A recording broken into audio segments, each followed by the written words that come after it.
La pluie tombait sur Paris depuis l'aube, froide et insistante. Les passants pressaient le pas, serrant leurs manteaux, fuyant les flaques comme si chaque goutte volait un fragment de dignité. Dans cette course anonyme, personne ne remarquait la silhouette frêle accroupie près des marches d'un restaurant.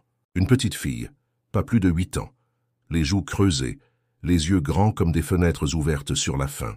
Ses vêtements étaient trop grands, trop mouillés, hérités d'on ne savait qui. Elle tenait à l'intérieur, le restaurant Le Panache résonnait de conversations animées. Des couples riaient, des familles partageaient des plats généreux, des serveurs couraient d'une table à l'autre.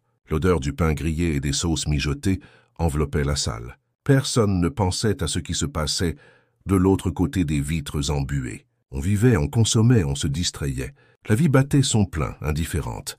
La petite observait avec fascination les assiettes garnies qui passaient sous ses yeux. Chaque plat lui semblait une promesse inaccessible. Son ventre gargouillait, mais elle ne bougeait pas. Elle savait que demander, c'était risquer le rejet, le mépris, parfois même l'insulte. Pourtant, ce soir-là, quelque chose la poussa à avancer. Peut-être la fatigue, peut-être la faim trop forte, peut-être cette petite voix qui, au fond d'elle, murmurait encore qu'on pouvait tendre la main sans être brisée.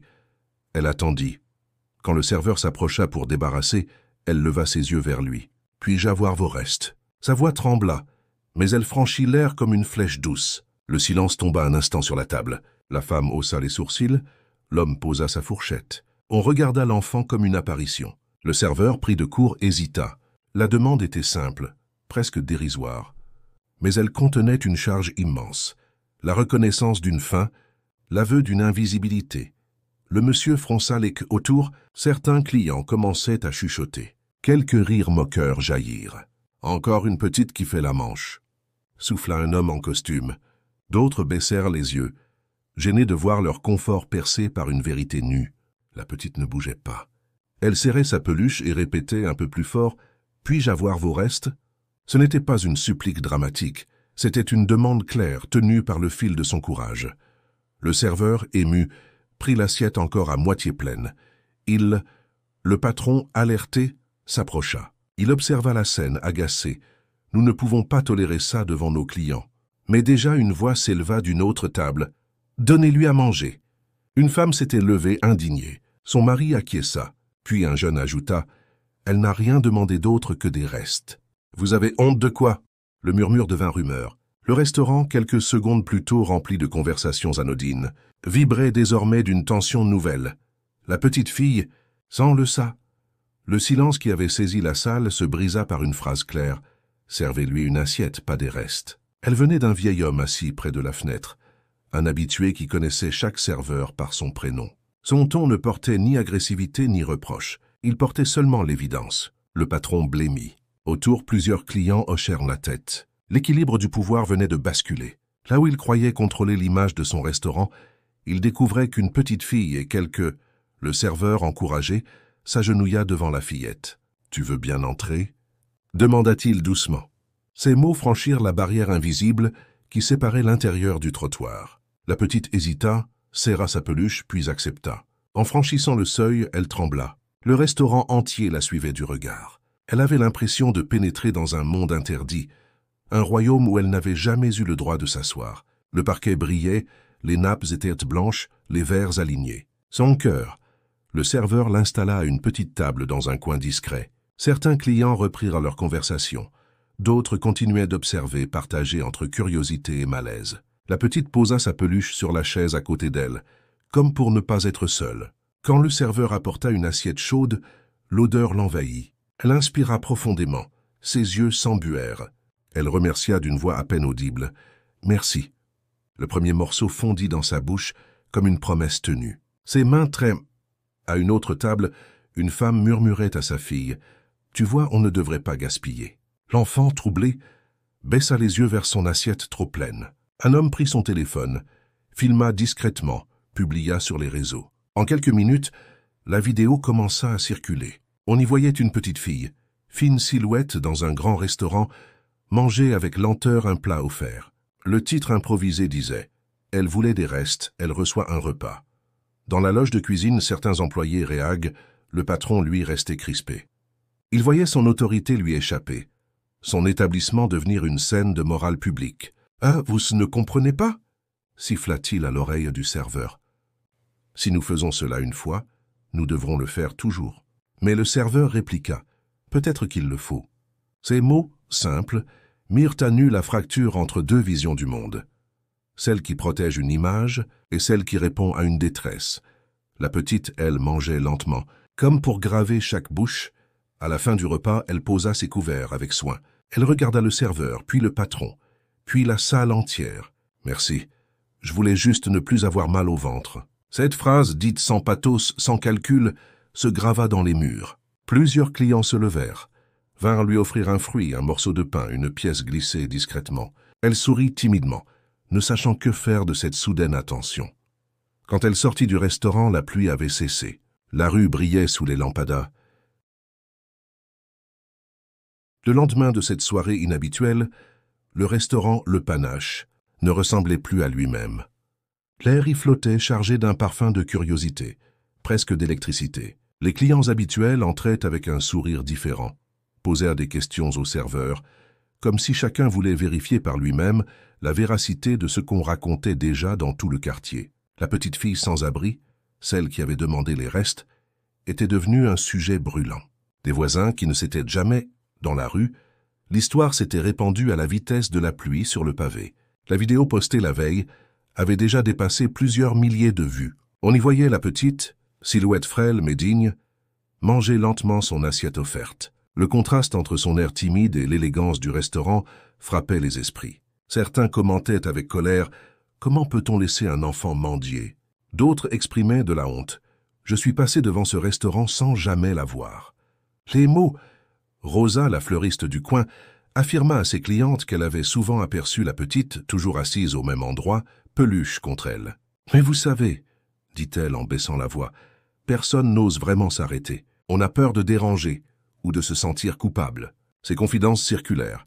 Et soudain, la fillette invisible devenait une figure presque familière. On parlait d'elle dans les cafés, on évoquait son courage au marché, on s'interrogeait sur ses parents, sur son histoire. Personne ne... Au restaurant, les employés, d'ordinaire pressés, se surprenaient à ralentir leurs gestes. Chacun repensait à cette demande si simple. « Puis-je avoir vos restes ?» Elle avait fissuré leur routine, mis en lumière ce qu'ils avaient oublié. La nourriture n'était pas qu'un produit, c'était un pont entre des vies. Le serveur qui avait osé lui tendre l'assiette se sentait à la fois fier et inquiet. Fier d'avoir écouté son instinct, inquiet des répercussions que le patron ne manquerait pas de rappeler. Pourtant, il y avait aussi ceux qui se moquaient. Devant l'entrée, deux jeunes ricanaient. « Bientôt, on aura une file d'attente de sans-abri ici. » D'autres disaient que tout cela n'était qu'une mise en scène pour attirer la clientèle. La vérité se brouillait dans ce mélange de compassion et de cynisme. Mais derrière chaque sarcasme se cachait une gêne. La demande de la petite avait révélé une faille dans le confort collectif.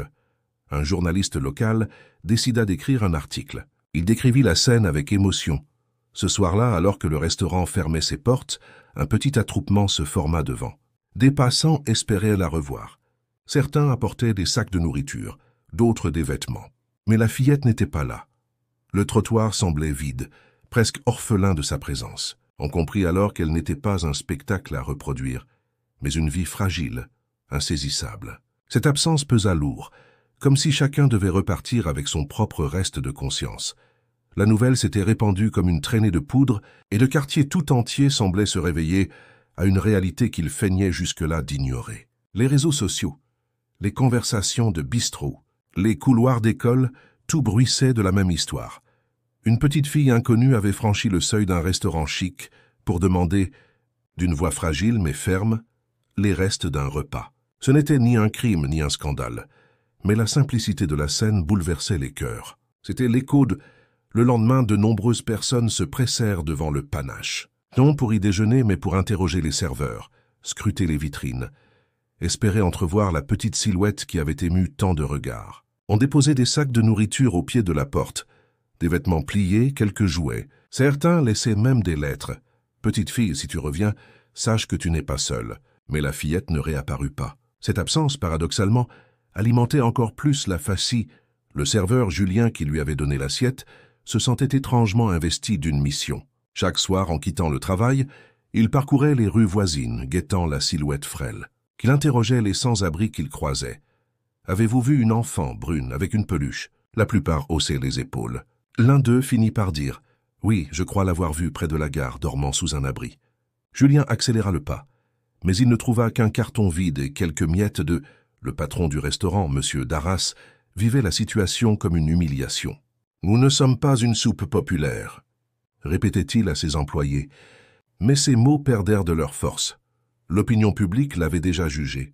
Des clients réguliers annulaient leurs réservations, arguant qu'ils ne voulaient pas cautionner un lieu qui ferme ses portes aux enfants affamés. D'autres, au contraire, venaient exprès, espérant participer à ce frisson de générosité. Le restaurant devenait malgré lui un symbole.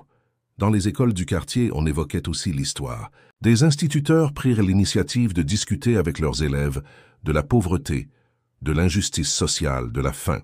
Certains enfants confièrent qu'ils voyaient souvent des sans-abri en allant à l'école, mais que leurs parents leur disaient de détourner les yeux. « Peut-être qu'on ne doit pas détourner les yeux », murmura une fillette, comme une réponse à cette leçon improvisée. L'histoire de la petite commençait à transformer la manière dont on... Le troisième jour, un journaliste de la télévision locale obtint une interview de Julien. Le serveur, nerveux, raconta la scène sans emphase. Elle n'a rien demandé d'autre qu'un reste. Mais dans sa voix, il y avait une force incroyable. J'ai compris que refuser aurait été pire que 1000 fautes. Son témoignage, diffusé le soir même, bouleversa les téléspectateurs. Des appels affluèrent à la mairie. Que fait-on pour ces enfants? Le sujet dépassait désormais les murs du panache. Il devenait une queue. Pendant ce temps, la petite, que nous appellerons Lina, continuait de se déplacer dans les rues. Elle évitait les attroupements, fuyait les regards trop insistants. Mais dans son esprit fragile d'enfant, un souvenir restait brûlant. Cette assiette chaude posée devant elle, ce moment où elle avait cessé, l'espace d'un repas, d'être invisible. Elle serrait sa peluche contre elle et murmurait « Je n'ai pas rêvé ». Pour elle, cette soirée était comme une promesse. Il existait des endroits où on pouvait être. Un soir, alors qu'elle se blottissait sous un porche, une femme s'approcha. Elle portait un manteau usé, mais ses yeux brillaient de tendresse. « Tu es la petite du restaurant, n'est-ce pas ?» Lina recula d'abord, méfiante. Mais la femme sortit de son sac une pomme et un gobelet d'eau. « Je m'appelle Samira. Moi aussi j'ai connu la rue. Mais aujourd'hui j'ai un petit studio. Si tu veux, je peux t'offrir un coin chaud cette nuit. » Lina hésita, tira sur la manche de sa peluche, puis hocha la tête. Ce geste me... Le lendemain, Julien, toujours en quête, finit par croiser Samira. Elle lui raconta qu'elle avait trouvé Lina, qu'elle l'avait hébergée une nuit. Julien sentit une bouffée de soulagement. « Amenez-la au restaurant demain, » proposa-t-il. « Pas pour la montrer, pour qu'elle sache qu'on l'attend. » Samira accepta. Ainsi, le panache devint peu à peu autre chose qu'un simple restaurant. Des clients venaient pour manger, certes, mais aussi pour participer à une atmosphère nouvelle. Certains proposaient d'instaurer.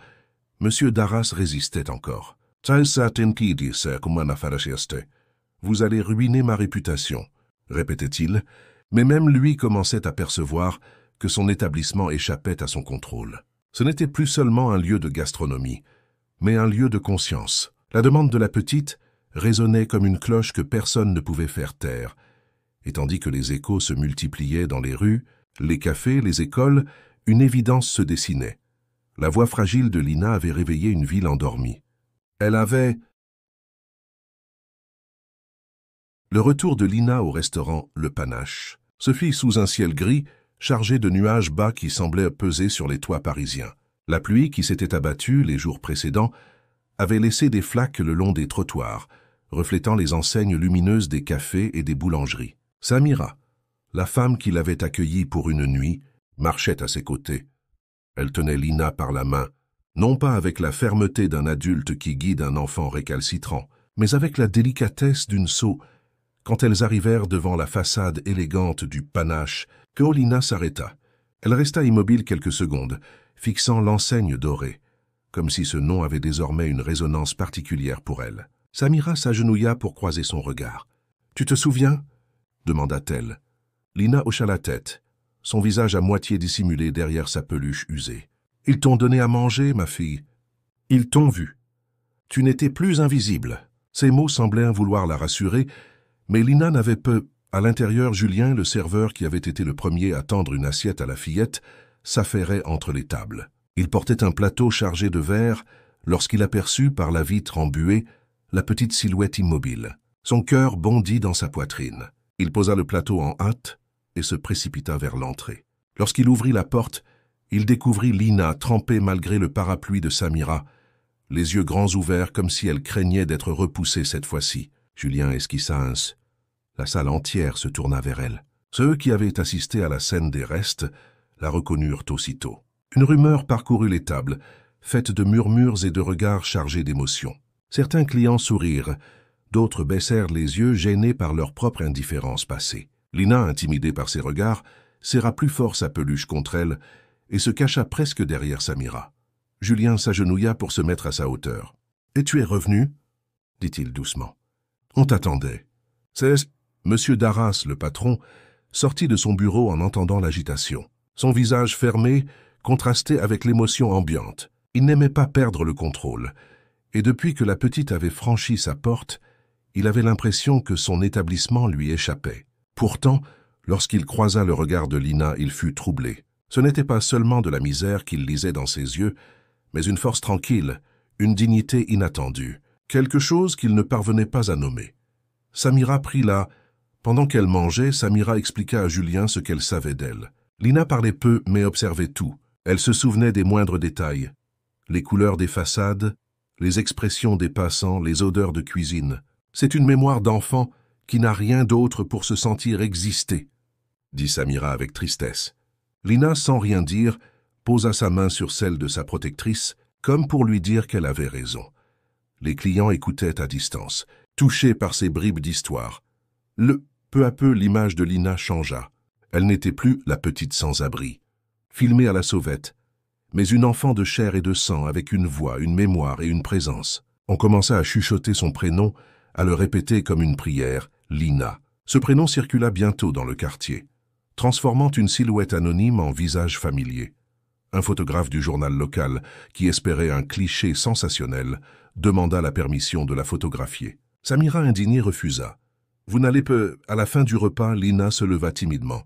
Elle regarda autour d'elle, hésita, puis dit d'une voix douce mais ferme « Merci de ne pas m'avoir oublié ». La salle entière fut saisie par cette phrase. Elle révélait tout. La peur de disparaître, le soulagement d'être vu, l'importance vitale de la mémoire des autres.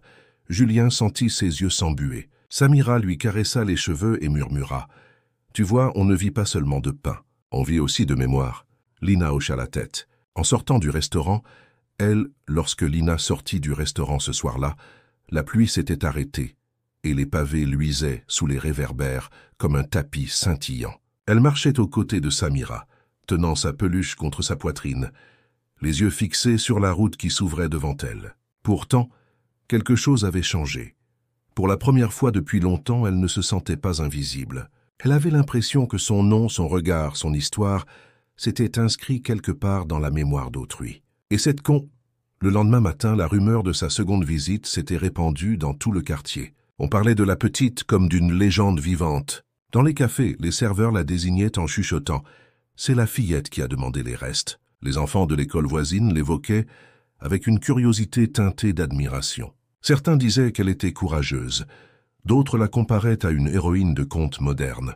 Mais tous savèrent désormais son prénom. Lina Julien, le serveur, se sentait... Samira, de son côté, observait la transformation avec une prudence mêlée d'inquiétude.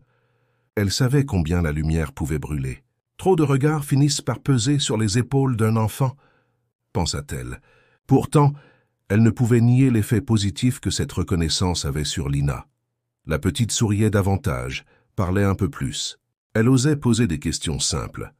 Pourquoi la pluie tombe-t-elle toujours plus fort la nuit? Est-ce que les gens rêvent encore quand ils ont trop? Les employés du restaurant, eux, c'était un prix d'affection pour elle. Chacun cherchait à lui offrir un geste, une cuillère de dessert, un morceau de chocolat, une serviette sèche. Lina recevait tout cela avec une gratitude immense, mais aussi avec une gêne. Elle craignait de devoir un jour rendre plus qu'elle ne pouvait. Pourtant, son instinct lui disait que ses gestes étaient sincères, qu'il ne demandait rien en retour. Une après-midi, alors qu'elle était installée dans le coin discret du restaurant, Monsieur Darras, le patron, entra à ce moment précis. Il observa la scène, son regard dur s'adoucissant malgré lui. « Vous lui lisez un livre ?» demanda-t-il étonné. Julien acquiesça. « Elle adore écouter les histoires. Elle en invente parfois à voix basse. Le patron garda le silence quelques secondes, puis soupira. « Est-ce peut-être que ce restaurant est en train de devenir une bibliothèque ?» dit-il avec ironie mais sans méchanceté. Julien y vit un signe. Sous la carapace de l'homme d'affaires, une brèche peu à peu, Lina se mit à raconter ses propres souvenirs. Elle évoquait une maison qu'elle avait connue, une odeur de soupe chaude, un rire de femme qu'elle appelait « maman ». Sans certitude, elle parlait d'un homme aux mains calleuses qui réparait des vélos. « Peut-être mon père », disait-elle. Ces fragments d'histoire éparpillés comme des éclats de verre laissaient entrevoir une vie brisée, mais pas effacée. Julien les recueillait avec soin, comme on ramasse des perles précieuses tombées au sol. Un soir, cette révélation glaça Samira. « Mais Lina, depuis combien de temps n'as-tu pas vu tes parents ?»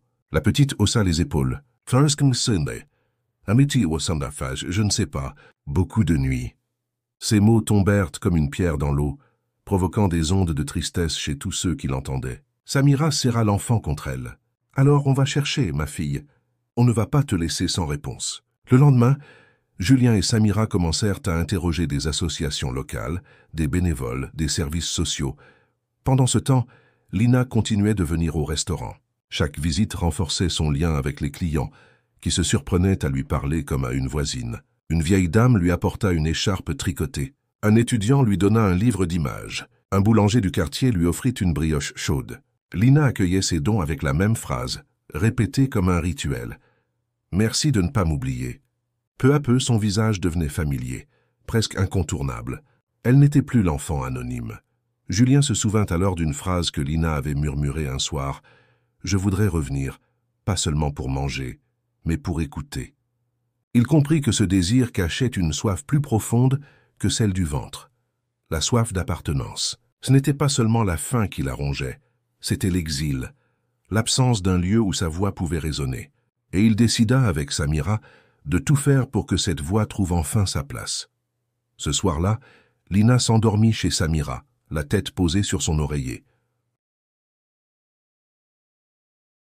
Les jours passèrent, et le visage de Lina devint familier dans le quartier. Pourtant, derrière les sourires, les cadeaux, les attentions, une vérité plus dure commençait à s'imposer.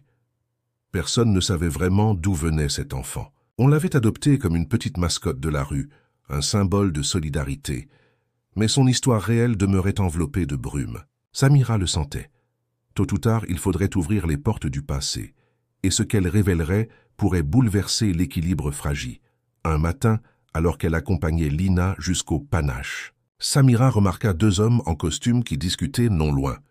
Ils tenaient des dossiers et semblaient observer la fillette avec insistance. Leur présence, trop soignée pour être anodine, fit naître en elle une inquiétude. « Ce ne sont pas des voisins ?» pensa-t-elle. Elle prit la main de Lina plus fermement et accéléra le pas. À l'intérieur du restaurant, l'ambiance restait chaleureuse. Julien avait pris l'habitude de réserver une petite table mais ce jour-là, Julien remarqua lui aussi l'air préoccupé de Samira. « Quelque chose ne va pas ?» demanda-t-il. Samira hésita puis confia à voix basse. « Je crois que des gens cherchent Lina. Je les ai vus ce matin. Deux hommes, pas du genre à tendre la main. » Julien fronça les sourcils. « Tu penses que ce sont ses parents ?» « Non, leur regard n'avait rien de paternel, plutôt administratif, comme ceux qui cochent des cases. » Lina, qui écoutait malgré elle, posa sa peluche sur la table. « Je ne veux... » Dans l'après-midi, Julien décida de mener sa propre enquête. Il interrogea discrètement les commerçants voisins, chercha des indices. L'un d'eux, un libraire, lui confia avoir vu la fillette traîner autour de la gare plusieurs semaines plus tôt, accompagnée d'une femme aux cheveux blonds qui semblait perdue. « Peut-être sa mère », suggéra-t-il. Mais depuis, plus aucune trace de cette femme. Le mystère s'épaississait. Le soir, Samira contacta une association d'aide à l'enfance. Elle expliqua la situation. Lina, de son côté, semblait sentir le poids de cette agitation autour d'elle. Elle devint plus silencieuse, plus renfermée. Quand Julien lui apportait un dessert, elle le mangeait avec lenteur, comme si elle voulait retenir chaque bouchée au cas où ce moment lui serait retiré. Une nuit, alors qu'elle dormait chez Samira, elle se réveilla en sursaut et murmura « Ne me laissez pas repartir ». Ces mots poignants transpercèrent Samira, qui la serra contre elle en chuchotant « Personne ne t'arrachera d'ici ». Un soir, au restaurant, un client lança une remarque qui fit l'effet d'une gifle. Et si cette petite était la fille de quelqu'un de dangereux? Vous imaginez? Si on se mêle d'affaires qui ne nous regardent pas. Le silence qui suivit fut lourd. Julien répliqua aussitôt, « Elle est d'abord une enfant. » Rien n'excuse de fermer les yeux. Mais la graine du doute avait été plantée. Certains clients se mirent à chuchoter entre eux, à se demander si l'histoire de Lina ne cachait pas une vérité plus sombre. Le Julien, exaspéré, décida d'organiser une réunion improvisée avec les voisins et les habitués. Il expliqua que Lina n'était pas un symbole, encore moins un spectacle. « C'est une enfant », dit-il d'une voix ferme, « et notre devoir c'est de la protéger, pas de l'exposer. » Les paroles touchèrent certains, mais d'autres restaient sceptiques. « On veut bien l'aider, mais jusqu'où ?» demanda une femme. « Et si on nous reproche quelque chose ?» Ces inquiétudes révélaient une fracture. Entre ceux qui voyaient en l'un, ce fut Samira qui trancha. Elle se leva, le regard brûlant. « Moi aussi j'ai été une enfant perdue. J'ai connu la rue. Si on m'avait laissé tomber parce que j'étais un fardeau, je ne serais pas là pour parler. Alors oui, Lina dérange nos habitudes, mais ce qu'elle nous demande, c'est de l'écouter. Et je refuse qu'on lui tourne le dos. » Ces mots, puissants, résonnèrent comme un coup de tonnerre. La salle applaudit, certains les larmes aux yeux. Mais quelques visages restèrent fermés, crispés par la peur de... Ce soir-là, quand Lina s'endormit, elle murmura encore une fois « Merci de ne pas m'avoir oublié. » Mais dans sa voix, Samira perçut autre chose, une crainte sourde que cette mémoire collective s'efface du jour au lendemain. Car elle savait, au fond d'elle, que la vérité, lorsqu'elle émergerait, aurait le pouvoir de rapprocher ou de briser. Le lendemain de la réunion improvisée, un vent d'incertitude soufflait dans le quartier. Les habitants qui avaient applaudi Samira se sentaient fiers d'avoir pris parti, mais d'autres restaient silencieux, murés dans leur inquiétude. Les rumeurs enflèrent comme une marée. Certains disaient que Lina appartenait à une famille en fuite, d'autres qu'elle avait été abandonnée par des parents trop pauvres pour la nourrir, et d'autres encore qu'elle était peut-être victime d'un trafic. Chaque hypothèse ajoutait une... Julien ne supportait pas ces murmures. Chaque fois qu'il en entendait un, il sentait la colère monter. Mais il savait aussi que crier ne servirait à rien. Il décida donc d'agir autrement. Après son service, il accompagna Samira dans un centre associatif spécialisé dans l'aide aux enfants disparus. Là, ils expliquèrent la situation à une travailleuse sociale, une femme aux cheveux poivre et sel, qui prit des notes attentivement. « Si cet enfant a des parents, dit-elle, nous devons le savoir. Mais en attendant, Lina, assise dans un coin, écoutait sans intervenir. Elle caressait sa peluche, l'air absent, mais ses oreilles retenaient chaque mot. Quand la travailleuse sociale proposa de l'emmener pour la nuit dans un foyer, elle secoua la tête avec force. « Je reste avec Samira », dit-elle d'une voix claire.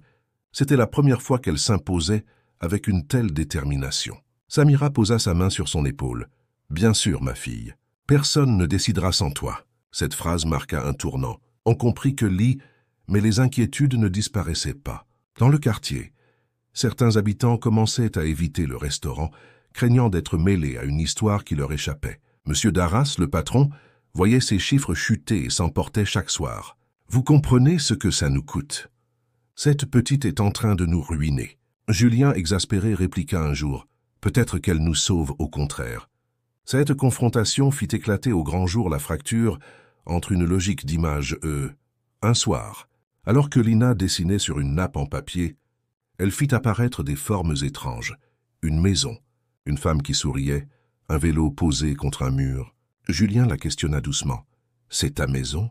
Lina hésita, puis hocha la tête. « Oh, elle sentait la soupe et la pluie », indique-t-elle simplement. Samira, émue, comprit que ces fragments étaient des clés. Chaque mot, chaque dessin rapprochait un peu plus Lina de son passé, mais révélait aussi la douleur de ce qu'elle avait perdu. La vérité commence, un événement inattendu fit basculer la situation. Une journaliste, qui avait entendu parler de l'affaire, publia un article détaillé dans un grand quotidien. Elle y décrivait Lina comme « l'enfant des restes », un symbole de l'oubli social et de la solidarité retrouvée.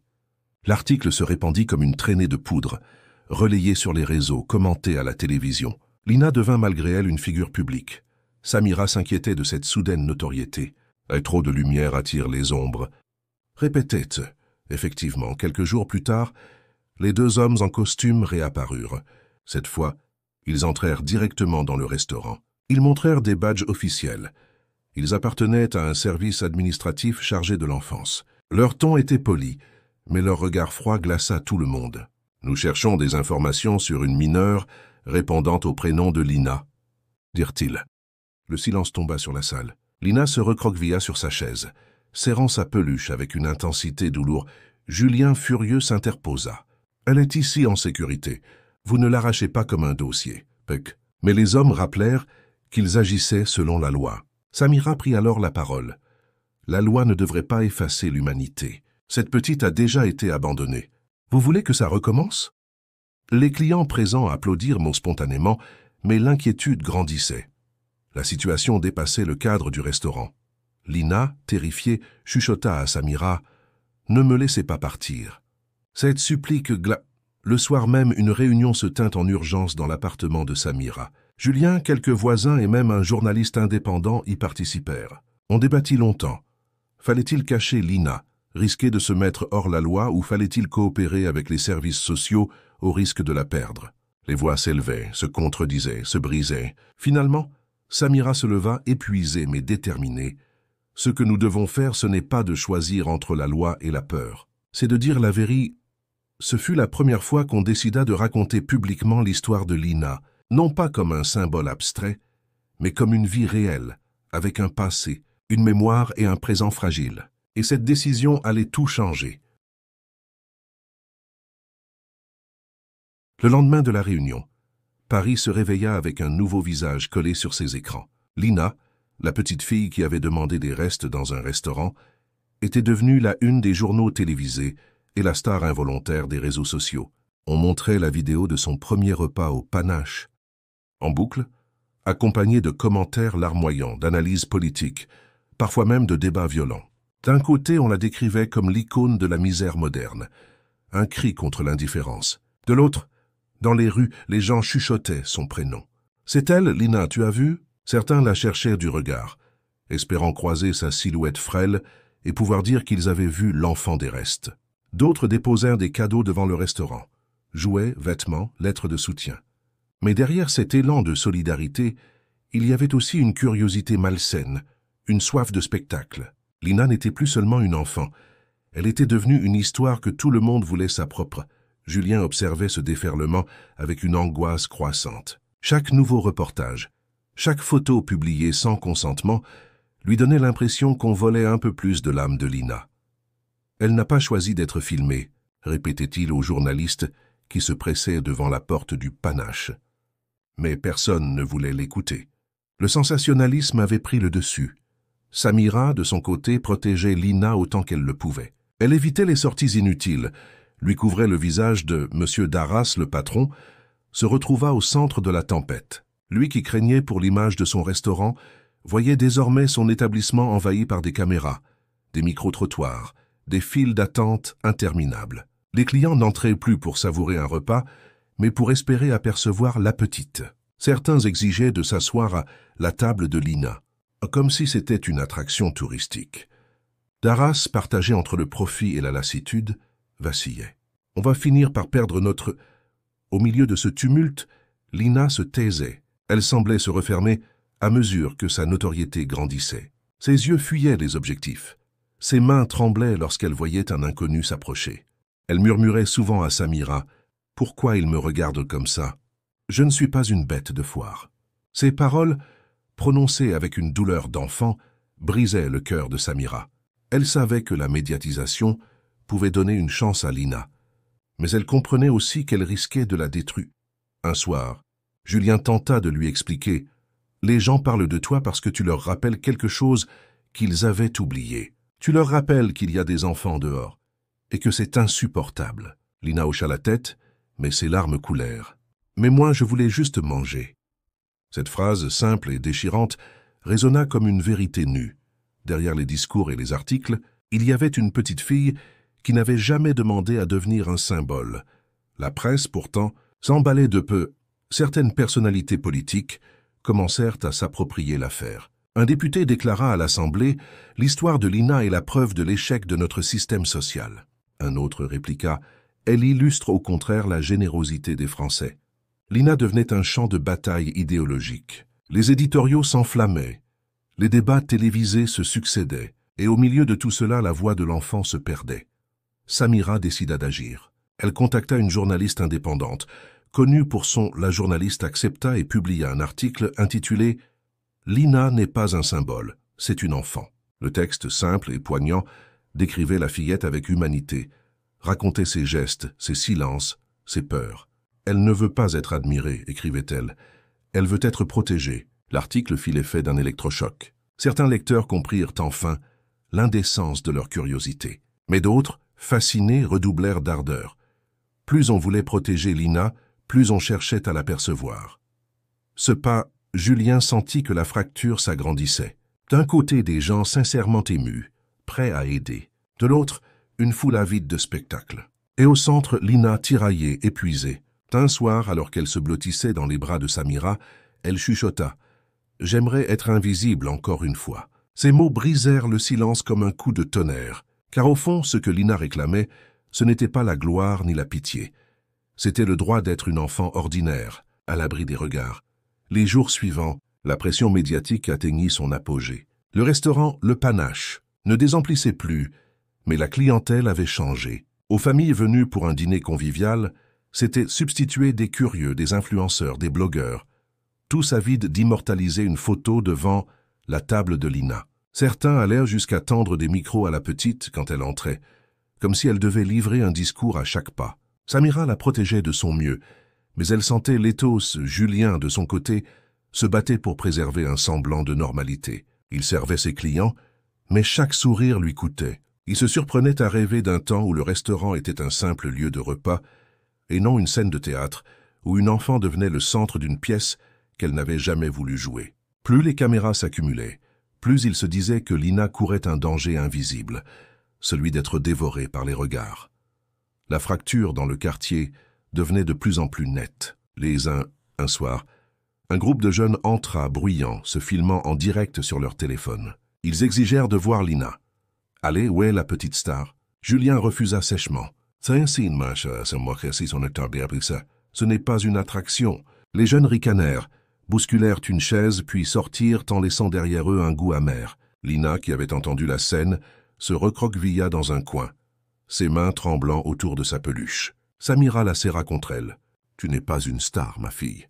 Tu es Lina. » Mais les mots face à cette spirale, Samira décida de prendre une décision radicale, éloigner Lina du tumulte. Elle parla à Julien un soir, après la fermeture. « Nous devons la protéger, même si cela veut dire disparaître un temps. » Julien acquiesça. « Mais où ?»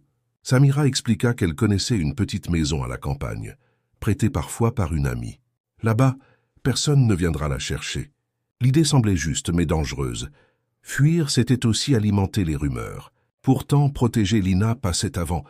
Le lendemain, Samira et Lina prirent un bus discret à l'aube. Elles quittèrent Paris sans prévenir. Julien, seul au courant, resta au restaurant prêt à détourner les questions. Quand les habitués demandèrent où était passée la fillette, il répondit vaguement « Elle a besoin de repos ».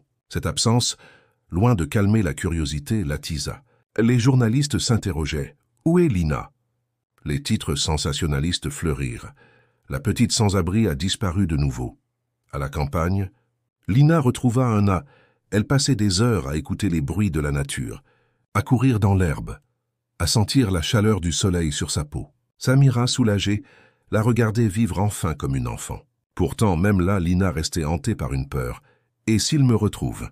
demandait-elle parfois, les yeux humides. Samira la rassurait. « Ici, tu es invisible. » Et parfois, être invisible, c'est une chance. Pendant ce temps, à Paris, la tempête médiatique redoublait.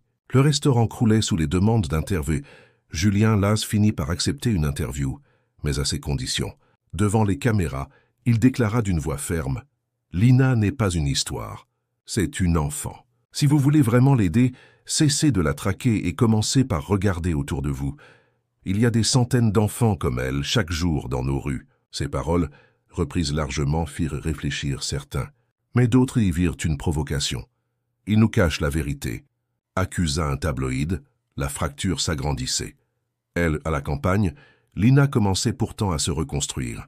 Elle apprit à jardiner avec Samira, à lire quelques mots avec un vieux livre trouvé dans la maison. Chaque soir, elle écrivait dans un carnet offert par Julien.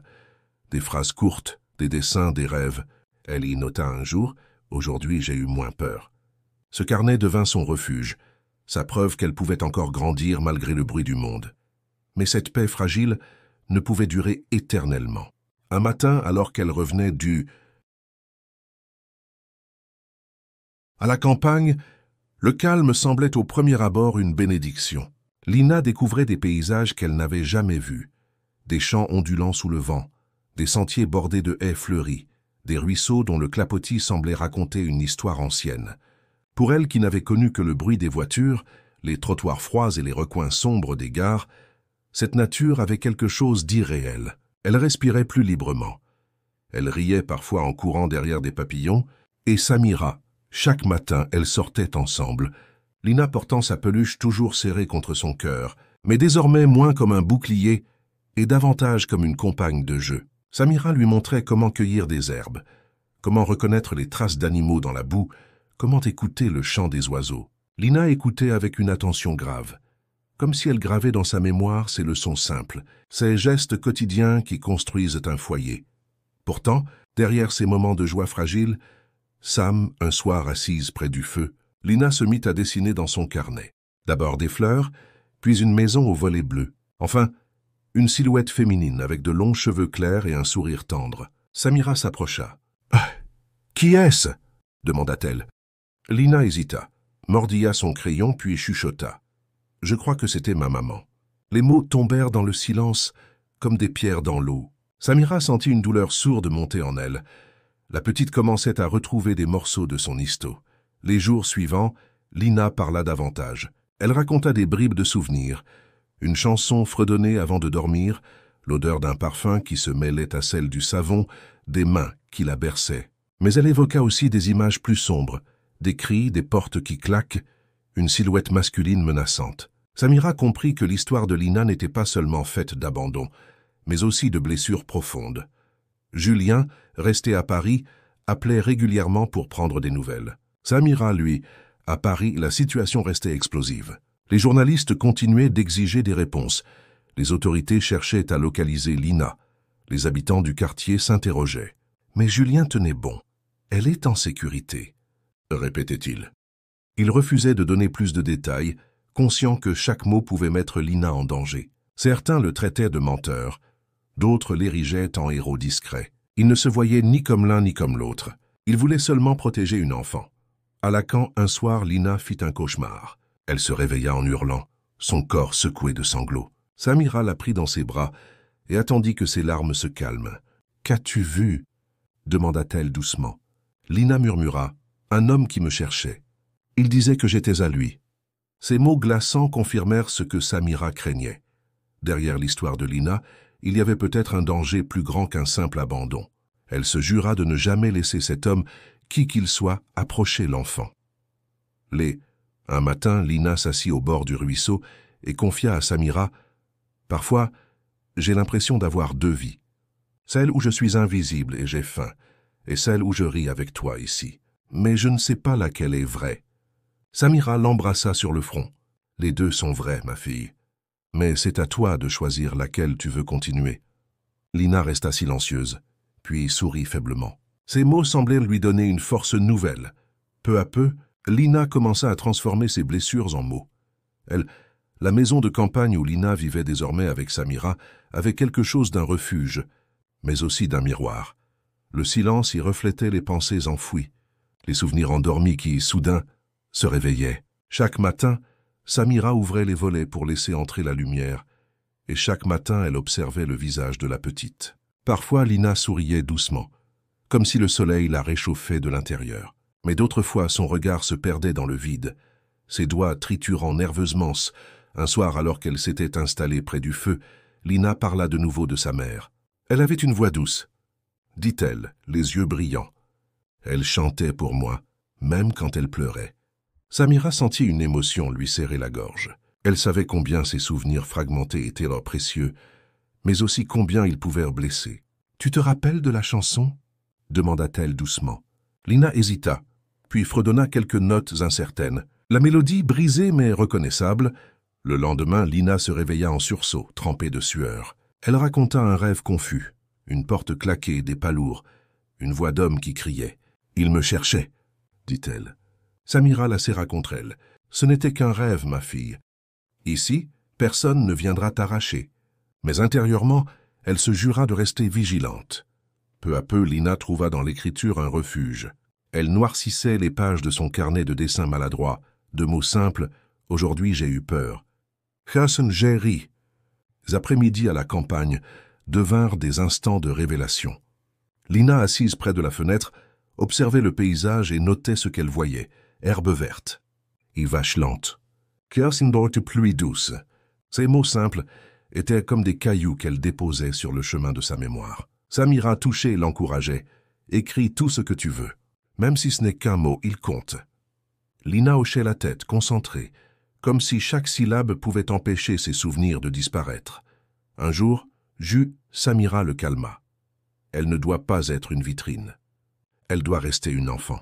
Julien acquiesça, bien qu'il craignît de ne pas pouvoir tenir éternellement les journalistes à distance. Ce même soir, Lina confia une phrase qui glaça Samira. « Je crois que je n'ai pas le droit d'être heureuse. » Les mots tombèrent dans le silence, lourds comme des pierres. Samira se pencha vers elle. « Qui t'a dit cela ?»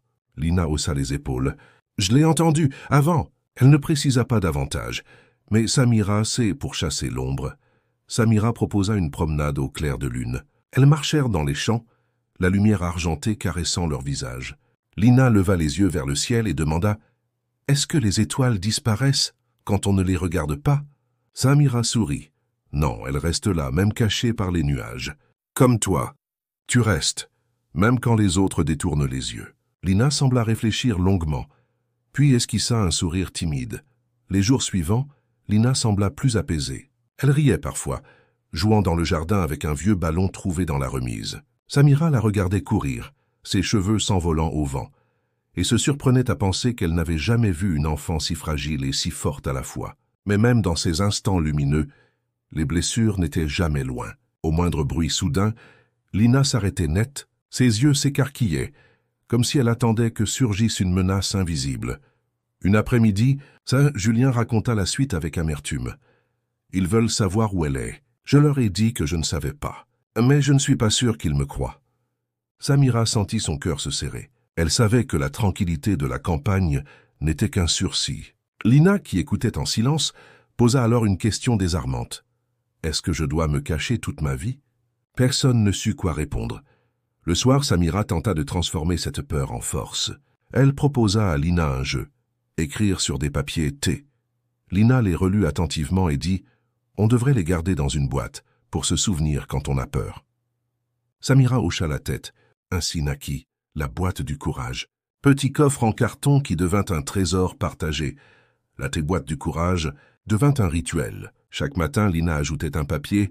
« Aujourd'hui, je me sens vue. J'ai ri sans avoir peur.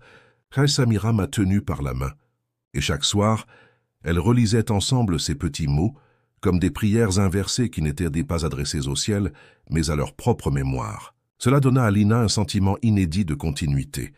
Elle découvrait qu'une journée pouvait laisser une trace douce et pas seulement une cicatrice. Un soir d'orage. Alors que la pluie bait à Paris, Julien continuait sa bataille. Il refusait de révéler où se trouvait Lina, affrontant les journalistes, les autorités et même son patron, qui lui reprochait de sacrifier le restaurant à une histoire de gamine. Mais Julien tenait bon.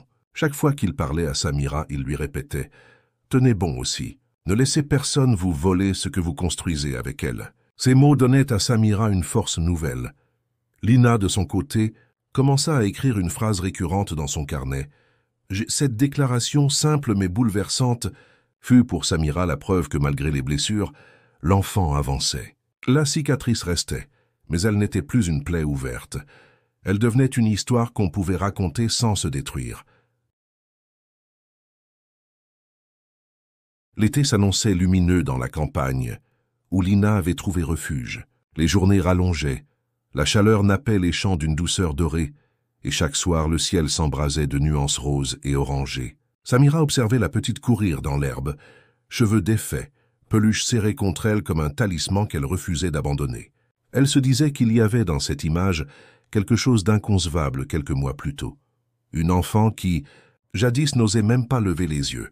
Un dimanche matin, le train de Julien s'arrêta à la petite gare voisine. Il descendit avec empressement, le cœur battant d'impatience. Depuis des semaines, il n'avait vu Lina qu'à travers des appels téléphoniques volés, des nouvelles rapides. La voir enfin en chair et en os le bouleversait. Quand la fillette l'aperçut, elle courut vers lui et se jeta dans ses bras. Son cri de joie fendit l'air, simple et pur, comme une déchirure dans les souvenirs de solitude. Julien la souleva, rit et sentit ses yeux s'embuer.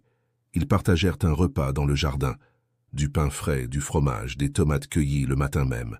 Lina, assise entre Julien et Samira, écoutait leurs voix se mêler. C'était un moment simple, mais elle ressentait une sécurité nouvelle, comme si elle faisait partie d'une famille choisie et non imposée. Pourtant, derrière ses rires, une inquiétude sourde la rongeait. Elle savait au fond d'elle que ce bonheur fragile reposait sur un fil.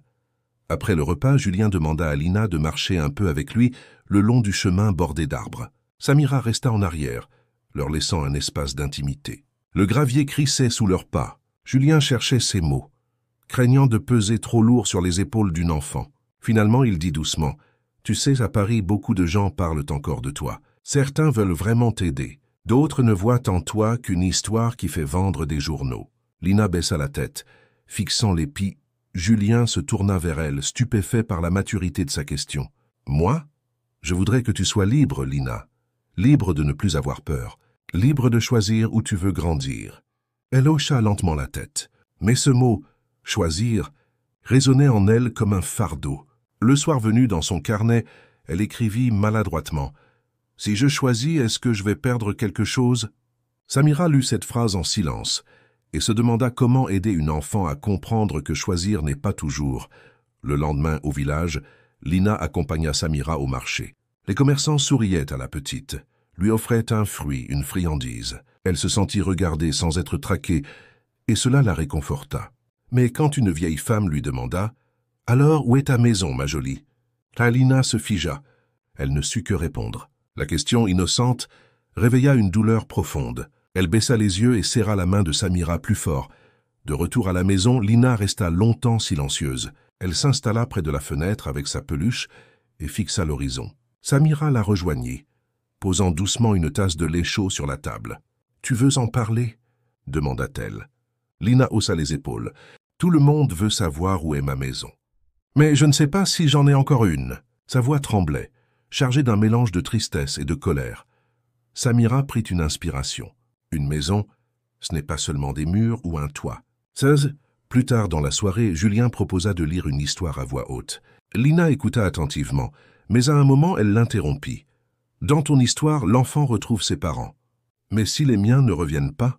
Julien resta figé, incapable de donner une réponse simple. Samira prit le relais. « Alors tu auras quand même des gens pour marcher avec toi. Personne ne mérite d'avancer seul. » Lina sembla apaisée, mais ses yeux brillaient de larmes contenues. Dans son carnet, elle écrivit ce sot. Le lendemain, Julien repartit à Paris. Avant de monter dans le train, il s'agenouilla devant Lina. « Je reviendrai, je te le promets. Et d'ici là, continue d'écrire. Tes mots sont ta force. » Lina hocha la tête et serra sa peluche contre elle. Lorsqu'il disparut, elle eut l'impression de sentir un vide, mais aussi une étrange confiance. Il reviendrait. Les jours qui suivirent furent marqués par une étrange alternance entre insouciance et gravité. Le matin, Lina riait en courant dans les champs, poursuivant les papillons avec une énergie nouvelle. L'après-midi, elle s'asseyait dans un coin du jardin pour écrire longuement, le visage concentré, comme si elle cherchait à mettre de l'ordre dans un chaos intérieur. Samira respectait ces moments de silence, se contentant de rester près d'elle, tricotant ou arrosant les fleurs. Un soir, Lina demanda soudain « Samira posa son tricot, surprise. « Pourquoi dis-tu cela ?» Lina serra sa peluche contre elle. « Parce que tout le monde me demande ce que je veux, mais personne ne me dit ce que je peux choisir. Est-ce que je dois retourner à Paris? Est-ce que je dois rester ici? Est-ce que je dois chercher mes parents? Je ne sais pas, et j'ai peur de me tromper. » Ces mots étaient ceux d'une enfant, mais la détresse qu'il portait aurait pu être celle d'un adulte. Samira la prit dans ses bras. « Le choix, ma fille, n'est... » Lina resta silencieuse, puis se mit à pleurer doucement. Ce soir-là, dans son carnet, elle écrivit « Je ne veux pas choisir seule, je veux choisir avec eux. » Ces mots marquaient une étape. Elle ne rejetait plus l'idée de décider, mais elle souhaitait que son choix soit partagé, accompagné. Ainsi se préparait, dans la discrétion d'une maison de campagne, Le moment où Lina devrait enfin affronter ce dilemme. Rester dans l'ombre ou accepter la lumière, fuir le passé ou le chercher, choisir la peur ou la vie. Les jours s'allongeaient encore, et la campagne baignait dans une lumière d'été presque irréelle. Lina, pourtant, ne profitait plus avec la même insouciance de ce décor apaisant. Elle sentait au fond d'elle que quelque chose approchait, une décision, un pas qu'elle ne pourrait éviter. Son carnet se remplissait de phrases plus lourdes. Choisir, quasi peur, maison, famille. Samira remarquait cette tension, mais ne la brusquait pas. Elle attendait que l'enfant trouve ses propres mots pour exprimer le tôt. Un matin, la réponse sembla venir d'elle-même. Lina se réveilla tôt, sortit pieds nus dans le jardin et observa le lever du soleil. Samira, restée à l'intérieur, l'aperçut par la fenêtre. La petite silhouette immobile dans la brume matinale semblait prête à affronter une vérité. Quand Lina rentra, ses yeux brillaient d'une étrange détermination. « Je crois que je veux savoir, » dit-elle simplement. Samira comprit aussitôt, savoir qui elle était, d'où elle venait, ce qu'il restait de ses parents. Julien Haar, ils parlèrent longuement, pesant chaque mot. Julien rappela les dangers. Si tes parents existent encore, peut-être qu'ils ne peuvent pas s'occuper de toi. Peut-être qu'ils ne le veulent pas. Samira ajouta, mais si tu ne cherches jamais, tu garderas toujours un vide. Lina, silencieuse, serra sa peluche contre elle. Puis elle dit, je ne veux plus avoir peur du vide. Ces mots firent taire les adultes. Le choix de l'enfant se dessinait. La décision de Lina transforma aussitôt l'atmosphère de la maison. Samira et Julien, qui jusque-là avaient protégé l'enfant du tumulte extérieur, comprirent qu'ils devraient désormais l'accompagner vers ce monde dont elle avait été arrachée. La peur les tenait, mais le courage de la petite les obligeait à avancer. Le soir, Samira sortit une vieille boîte en fer où elle gardait ses papiers. Elle en tira des adresses d'associations, des numéros d'assistants sociaux, des contacts d'anciennes connaissances dans les... Lina observait tout cela avec une gravité impressionnante pour son âge. Elle n'interrompait pas, elle notait. Son carnet se remplit de noms, de dessins de maisons, d'arbres, de visages flous. Elle écrivait, peut-être ma maman. Là, peut-être un jour je verrai. Peur mes envies. Ces mots simples, maladroits parfois, portaient une intensité bouleversante. Un après-midi, Julien emmena Lina au village voisin. Ils entrèrent dans une petite bibliothèque municipale. Là, il lui montra les rayonnages pleins de livres. Ce soir-là, Lina dit à Samira, « Peut-être que chercher, c'est écrire une histoire. Si je n'écris pas, mon histoire disparaît. » Samira l'embrassa doucement. « Alors écris, ma fille. Même si la vérité fait mal, tes mots te tiendront debout. » Les démarches commencèrent doucement. Samira prit contact avec une association spécialisée dans la recherche familiale. Elle expliqua la situation avec prudence, sans donner l'adresse exacte où elle vivait. « L'enfant veut savoir, » insista-t-elle. À l'autre bout du fil, une voix bienveillante répondit « Nous ferons de notre mieux, mais il faudra accepter que certaines réponses ne viennent jamais. » Quand Samira rapporta ces mots à Lina, celle-ci resta silencieuse, puis écrivit dans son carnet « Même ce Julien, inquiet, redoutait que cette quête ne replonge l'enfant dans la douleur. Mais chaque fois qu'il voyait la détermination de Lina, il comprenait que l'empêcher serait la trahir.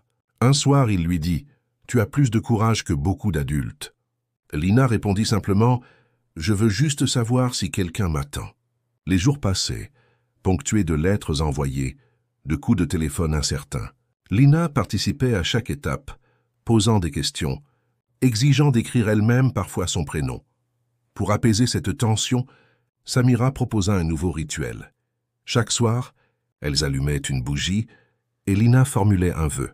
Un soir, elle dit « Je veux que, quoi qu'il arrive, on reste ensemble. » Julien, présent ce jour-là, posa sa main sur son épaule. « Cela, on peut te le promettre. » Un matin, une lettre arriva. L'association avait retrouvé une piste. Une femme correspondant à la description donnée par Lina, ayant fréquenté un foyer quelques années plus tôt. Le cœur de Samira se serra en lisant les mots. Julien, lui, posa la lettre sur la table avec précaution, comme si elle brûlait. Lina, d'abord muette, fixa l'enveloppe avant de chuchoter « C'est peut-être elle ». Les heures qui suivirent furent lourdes de silence. Samira et Julien laissaient l'enfant décider. Fallait-il ouvrir cette... Samira lui caressa les cheveux. « Alors nous irons, mais pas seuls.